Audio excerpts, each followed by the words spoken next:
Em um planeta composto de 3/4 de água, desde os primórdios, nadar era uma questão de sobrevivência.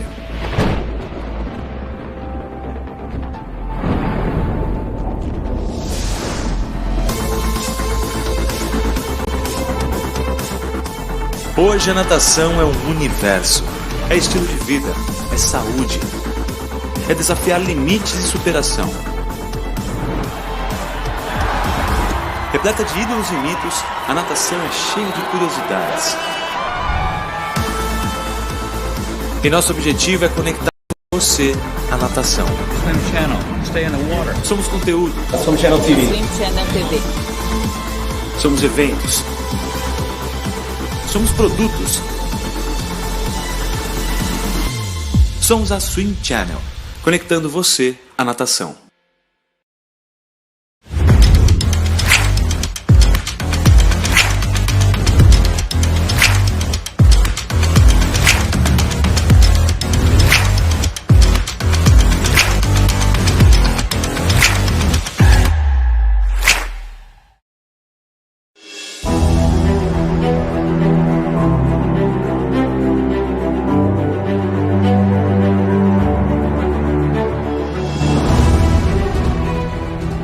Olá a todos, esse aqui é o programa Swim Channel, dessa vez falando sobre a maratona aquática, tudo o que aconteceu na prova feminina de ontem e a prévia da natação masculina que acontece hoje às 6h30 da tarde, horário de Brasília. As águas abertas que vieram para sacudir aí os Jogos Olímpicos de Tóquio e também a torcida brasileira. Que dia foi ontem? Ao meu lado, Catarina Ganzelli. Bom dia, Patrick. Bom dia a todos que nos acompanham. E realmente, que dia com Ana Marcela, não tem como não falar muito dessa conquista, dessa prova espetacular. E quem acompanhou tudo de pertinho e sentiu essa emoção foi o coach Alex Puciel, nosso correspondente de Tóquio. Alô, amigos. Olha, foi alegria imensa, uma alegria fantástica pelo resultado e até mesmo pelo fechamento da nossa campanha em Tóquio, né? É o melhor resultado da história da natação brasileira, bastante gratificado. E que prova bem nadada, que estratégia bem estabelecida, um trabalho fantástico da Ana Marcela, seu treinador Fernando Pocente e de todas as pessoas envolvidas nessa conquista. Realmente o coach está falando que foi o fechamento da natação, por quê? Porque na maratona aquática masculina de hoje, infelizmente, não teremos representante masculino. Foi quase, na repescagem ainda tivemos aí Alan do Carmo, tivemos... Diogo Vilarinho fazendo uma boa prova na repescagem, infelizmente não conquistou a vaga. Mas, gente, vamos falar de Ana Marcela. Vamos soltar o vídeo da chegada aí, dessa prova emocionante que fez o Brasil inteiro chorar, se emocionar. Gritar a medalha. Vamos lá, vamos para a prova ali, a gente vai ver que quem disse que maratona aquática é na linha de chegada, não. Tem gente que já consegue chegar com uma larga vantagem aí. Entrou a Marcela Funil, gente. Agora é 35 metros de máximo, mais 35 metros, aí 30 metros, 20. Com 15 metros, gente. Vai entrar lá agora, sai daí, seu barco, estamos na frente. 1,59, 23, 24, 25, Ana Marcela, vai tocar, é ouro! É ouro!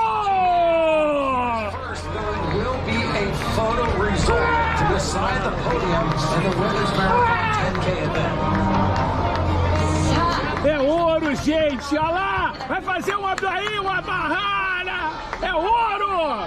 Galera, e ela preparou para chegar, galera. Sabe aquela chegada de cinema?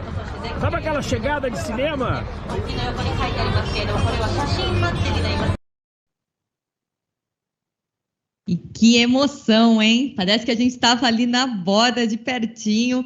Falar um pouquinho desse momento, coach, pra gente, compartilhar como que foi ver que era a Ana Marcela, que ela estava segura, que ela estava chegando. E eu fiquei sabendo que rolou entrevista também.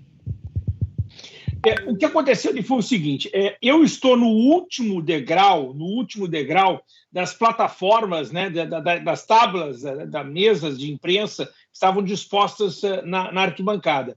E ali foi interessante que a gente tinha uma visão muito boa, né? Essa foi o menor circuito olímpico das águas abertas, era apenas 1.435 metros.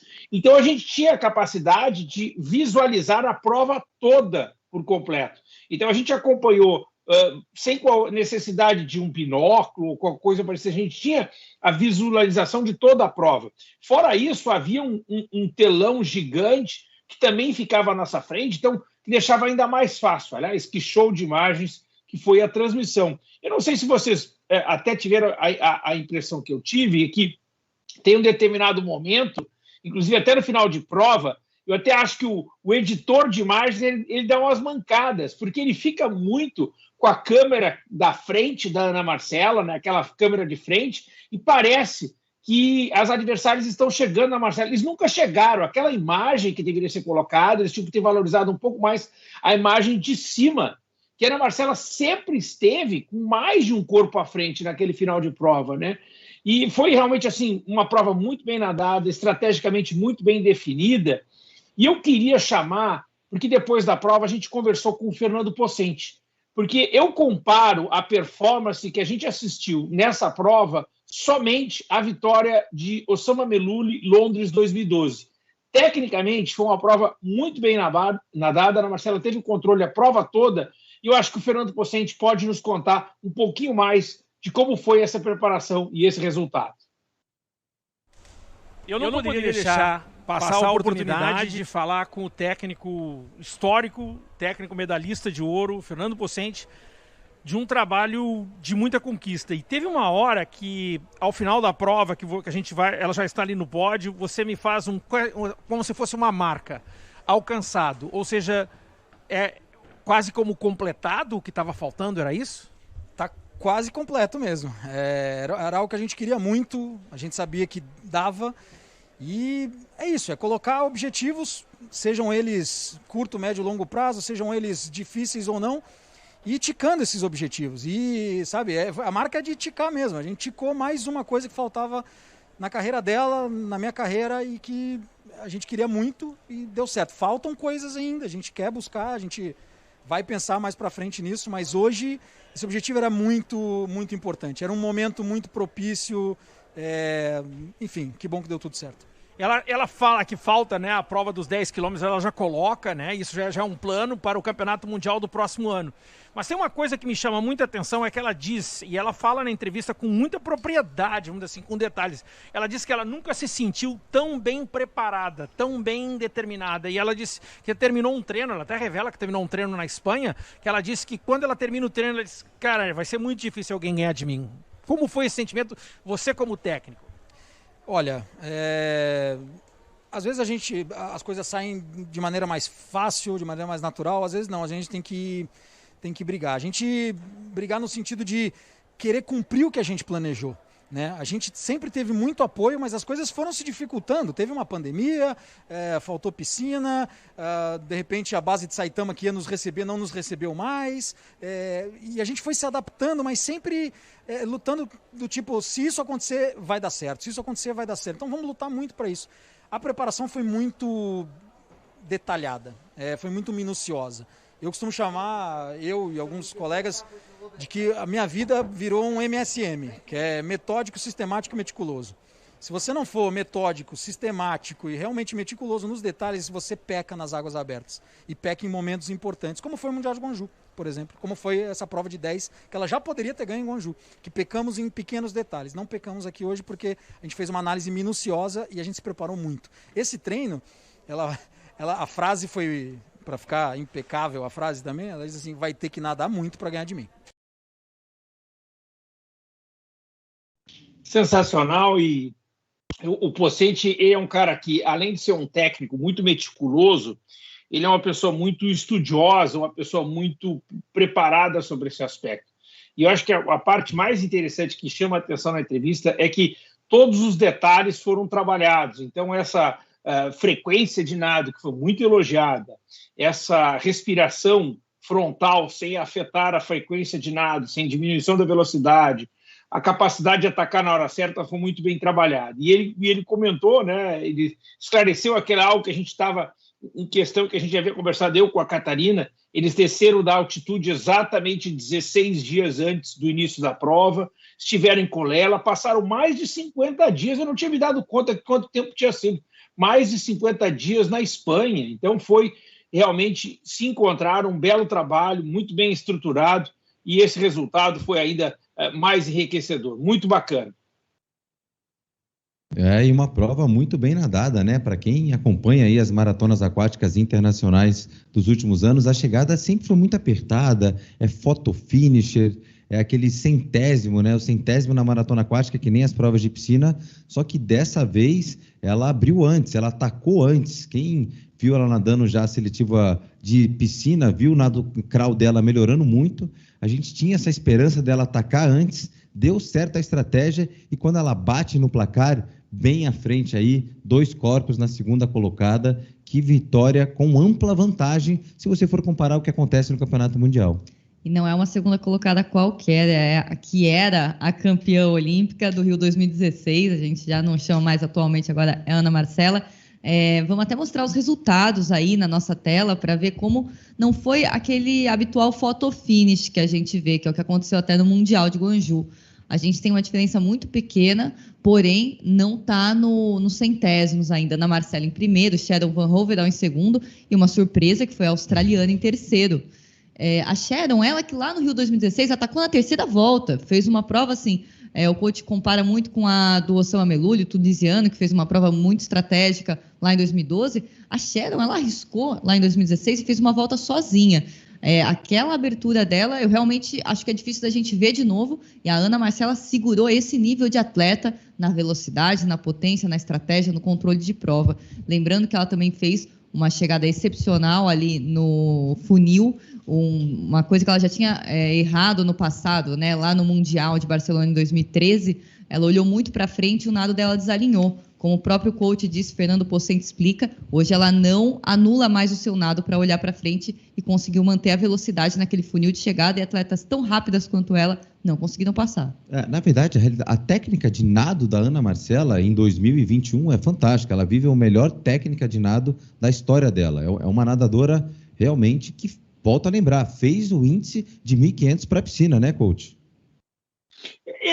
Fez, e talvez se você comparar com as maiores adversárias dela, essa não é uma vantagem, é até uma desvantagem. Ela é pelo menos 20 a 30 segundos dessas primeiras colocadas aí na prova dos 1.500 metros nado livre. Acontece que a prova de hoje, que eu acho que foi a coisa que precisa mais ser destacada, é o fato da prova ter sido muito estrategicamente bem definida, com mais voltas, com um percurso menor. Ela conseguiu dar um padrão de nado, mesmo com a frequência baixa, estando nas principais colocações, ou seja, não caiu a velocidade, ela simplesmente controlou o tempo todo. E Patrick, tem uma hora, quando a gente fala em frequência de nado, para as pessoas que não estão familiarizadas, isso quer dizer um número de ciclos por braçada por minuto. Ana Marcela, a grande parte da prova dela, ela chega a ter 10 ou menos ciclos por minuto em relação aos adversários. Então, esse final de prova é muito importante. E eu hoje, depois que terminou a prova, eu conversei com a Catarina na live, e a gente comentava o seguinte, que tem um determinado momento no final da prova, exatamente no final, que a Sharon está do lado. A Sharon não veio atrás da Ana Marcela, a Sharon está do lado. Mas a Sharon não... E a Sharon é mais veloz que a Ana Marcela. A Sharon tem mais natação que a Ana Marcela, mas a Sharon não cresce, ela não consegue entrar na Ana Marcela. Ela tinha piscina livre para adentrar a Ana Marcela, mas a Ana Marcela estava em controle, uma velocidade muito boa e garantiu essa bela vitória. E outra, viu? Chegou para a foto, né? Quem está acostumado a ver a Ana Marcela chega super bem mesmo. Hoje não, a Ana Marcela chegou dando uma caprichada para tocar aquela parede ali, que foi a grande vitória. Olha aqui, essa foto aí realmente para a história 2 Jogos Olímpicos. E se ontem teve a maratona aquática feminina às 6h30, horário de Brasília, hoje, no mesmo horário, tem a maratona aquática masculina, com alguns nomes diferentes da natação feminina. Dessa vez, quem acompanhou os 800, os 1.500, viu o italiano, viu o alemão, vai ver um pouquinho do que teve na semana passada, também aqui nas Águas Abertas, Catarina. Na natação masculina, né, na maratona aquática, a gente muda um pouquinho esse perfil. A gente tem mais atletas nadadores de 1.500 ainda do que é o caso das mulheres.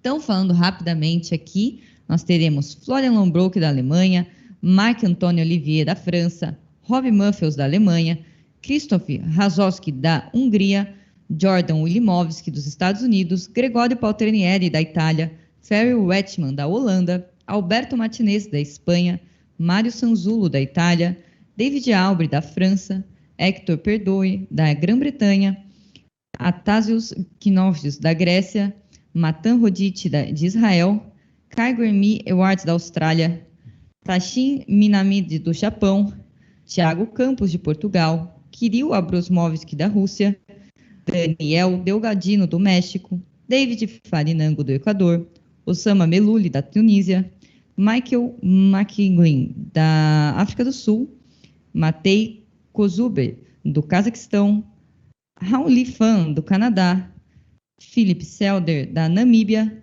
e William Torney, de Hong Kong. Falando um Lembrando pouquinho... que tem o 26º também. É verdade. Teremos tem 26 um atleta atletas. mais. São 26 O atletas. coach pode explicar um pouquinho aqui o ocorrido. Né? O nadador é um nadador conhecido do circuito mundial, o Vlad Kuliakov, nadador do Cazaquistão, e aconteceu o seguinte, aqui não foi nem a FINA, aliás, a FINA errou na elaboração do regulamento, mas quem aprovou a entrada dele na competição foi o Castaz. O que aconteceu foi o seguinte, o Kuliakov estava inscrito para a seletiva de Portugal, mas não foi, ele não apareceu. E o que acontece é o seguinte, a Federação do Cazaquistão entrou com um processo exigindo a participação dele na competição, indicando que ele era o campeão da Ásia. E ele realmente venceu a prova dos 10 quilômetros dos Jogos da Ásia em 2018. Só que, se você ler o regulamento fala que haverá um representante de cada continente, mas o regulamento ele não coloca que esse representante especificamente sairá da seletiva olímpica. Então, os caras entraram numa de desafiar a má redação do regulamento para colocar o atleta na prova. E a FINA recusou. Esse regulamento foi feito há muito tempo, todo mundo sabia o regulamento, mas o Cazaquistão deu uma carteirada. E você sabe como é que é advogado, né? O advogado, ele vai buscar as coisas que estão erradas a favor do seu cliente. E encontrou. Tanto que o Castaz disse, olha, pelo regulamento, ele pode nadar. E aí, a FINA teve que aceitar, e ele é o 26º nadador. Lamentável, mas é a verdade. Bom, quem veio aqui com a nobre ambição de ser campeão dos 1.500 livre e dos 10K, assim como foi no último Campeonato Mundial da FINA, é o alemão Florian Lombrock. Ele não nadou mal os 1.500, mas terminou na 3ª colocação. Algo, então, que a gente não é nada inédito, que o Osama Meluli já conseguiu pegar 2 medalhas na mesma edição, seja nos 1.500 e nos 10K. Ele foi bronze quando ele ganhou a prova em 2012. Ele foi bronze nos 1.500 e aí foi ouro na maratona aquática. E agora o alemão tenta repetir o efeito do tunisiano. O alemão vem nadando bem. Ele tem uma técnica de nado muito grande. Na piscina a gente viu ele liderando 1.450 metros da prova e acabou no finalzinho sendo ultrapassado aí pelo norte-americano Bob Fink e também pelo ucraniano Mikhail Romanchuk, mas ele está em excelente forma e aí, na realidade, ele tem uma ambição agora maior nas águas abertas do que na natação de piscina. Agora que acabou, né, o programa de natação de piscina, o Florian vem brigar por um ouro olímpico, ele que ainda não tem esse título. Mas, confirmando quem também nadou piscina, Gregório Paltrinieri, da Itália, também vem para dar trabalho. Ele que está se recuperando ainda de uma mononucleose, estava fazendo um grande campeonato, foi campeão europeu nessa temporada em águas abertas, conseguiu pegar um bronze ali nos 800 livre com uma estratégia... Prata, perdão. Uma prata nos 800 livre com uma estratégia muito arriscada. Ele que tinha classificado na raia 8, saiu muito forte, nadou colado na raia do canto. A gente via que assim ele realmente não quis dar esteira para os demais adversários e conseguiu sustentar o ritmo e chegar na prata. Ele também vai tentar encarar essa maratona mesmo com a recuperação de uma doença que não é tão simples assim. E vale a pena citar o atual campeão olímpico da prova, né? O holandês Ferry Wertman. Ele ganhou o Rio de Janeiro, ganhou o Campeonato Mundial de Budapeste 2017. Em 2019, se manteve entre os 10 do mundo. Para você ter uma classificação automática, você precisa estar no top 10 da FINA. E chega aí o alemão Ferry Wertman, o holandês, também com uma técnica de nado incrível, muito experiente, forte final de prova, mas que desde 2019 ele vem sendo um pouquinho apagado pelos novos concorrentes, coach. E você sabe que ele é um cara que parece que ele vem só nessas horas certas, né? Ele é meio pontual nas performances. Mas, Patrick, eu vou ser sincero que eu estava muito mais entusiasmado com o Florian e o Gregório Paltrinieri antes da disputa da natação. Eu achei que ambos, não é questão de ter ganho ou não a medalha de ouro, mas eu acho que eles nadaram abaixo do que se esperava. Talvez os 800 metros nado livre foi uma performance até bem interessante nas eliminatórias, mas eu esperava que eles conseguissem colocar tudo que eles tinham a capacidade. E para mim ficou muito claro que o Paltrinieri foi afetado pela doença e para mim ficou muito claro que o Elbrook sentiu um pouco o peso da pressão olímpica, né? E a gente já fala dele como campeão mundial, mas a gente esquece que ele não tem essa experiência olímpica que a gente esperava dele. E eu fiquei até... Eu não entendo como ele não ganhou os 1.500 metros nado livre, para ser sincero, porque eu acho que ele era bem à frente dos outros atletas. E eu acho que ele talvez vá nadar até talvez com um diferente tipo de espírito para essa prova, porque eu acho que ele não deve ter ficado satisfeito com o resultado que ele encontrou na piscina. Vale lembrar também que a gente tem Marc-Antoine Olivier, ele que foi medalhista de bronze no Rio 2016, já foi campeão europeu, vem se especializando muito em águas abertas, diferentes dos demais nomes que a gente falou. Marc-Antoine Olivier, ele foca realmente em águas abertas, treina com Felipe Lucas, um técnico renomado da modalidade, treinou muitos anos ali na mesma equipe da Sharon, ela que não faz parte mais desse grupo atualmente, mas assim, treinava também com a Aldeli Miller, era aquela grande nome do feminino. Então assim, ele vem num grupo muito seleto, de uma nova geração, pode-se dizer, ele é um pouco mais jovem que os demais, e já tem um bronze olímpico do Rio e veio só para nadar essa prova. Então, o atleta também promete fazer uma grande prova. E não há como falar de uma pressão francesa, porque os Jogos Olímpicos vão ser em Paris daqui a 3 anos. Na campanha de piscina, a gente vê o super ultra veterano Florent Manadou salvar a natação francesa. Mas eles querem mais, né, coach? A natação francesa quer mais do que isso. Eu estou com a Catarina. Para mim, inclusive, no meu prognóstico, o campeão da prova é o Marc-Antoine Olivier. Para mim, é um nadador que me parece muito em evolução. Ele nadou no ano passado no Campeonato Francês pela primeira vez abaixo dos 15 minutos nos 1.500 metros nado livre, ou seja, há uma melhora de piscina. E até falando da França, Patrick, já que você menciona, a França tem 2 nadadores na prova, né? O Dave Aubrey está na prova, mas ele foi muito mal na piscina.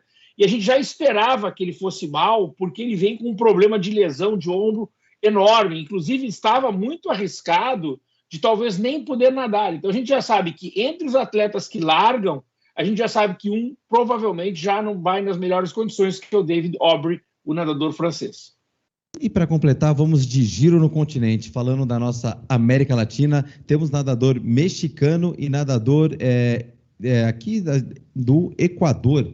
Exatamente. Equador na água. Então, ele que desbancou Esteban Enderica. Esteban Enderica não é qualquer um, campeão pan-americano da prova. Exatamente. Então o equatoriano também vem muito bem, porque ele ganhou de grandes nomes ali para se classificar. Daniel Delgadino. E também pelo México, Davi Farinango, coach. Então, temos aí a América Latina com equatorianos e mexicanos. Uma pessoa que tira o 11º do mundo, que é o Equador. Qual é o nome dele? O equatoriano David Esteban Enderica. Farinango. Ele tirou o Enderica. Não, Esteban Enderica, Isso. desculpa. Né? Então não é qualquer. Ele não tirou qualquer um da prova, né, coach? Não tirou, não. E uma coisa interessante, cara, que o Farinhago, ele não é da cidade de Guayaquil, em Quito, na cidade de Quito, onde existe o clube Hermanos Enderica, que é o programa, né, que é comandado lá pelo Juan Enderica, que também está aqui em Tóquio, também como técnico da Samantha, embora não tenha feito a preparação com ela. O Farinhago se muda, né, pouco antes do início da pandemia, para ir treinar com o Esteban Enderica e acabou tirando o lugar do Esteban. E o Esteban esteve muito, mas muito próximo de conseguir a vaga no Mundial de Guangzhou e agora ficou de fora exatamente do Farinhago. É um nadador em evolução, é um nadador que pode surpreender e eu acho que é o nosso melhor representante. Eu ainda acho ele mais qualificado que o nadador mexicano da prova. E Portugal também vai bem, né? Portugal que está em ascensão nas águas abertas. Thiago Campos, ele é o representante português da prova, também cada vez melhora mais nos 1.500 e está aí representado muito bem lá em Portugal. A seletiva foi em Portugal, ele é local do Pico, né? Assim que ele conhece Setúbal muito bem e aí conseguiu a classificação para Portugal na natação masculina. Thiago Campos.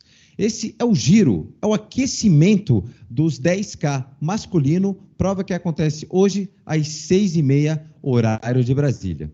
Esse aqui foi a Swim Channel, conectando você à natação.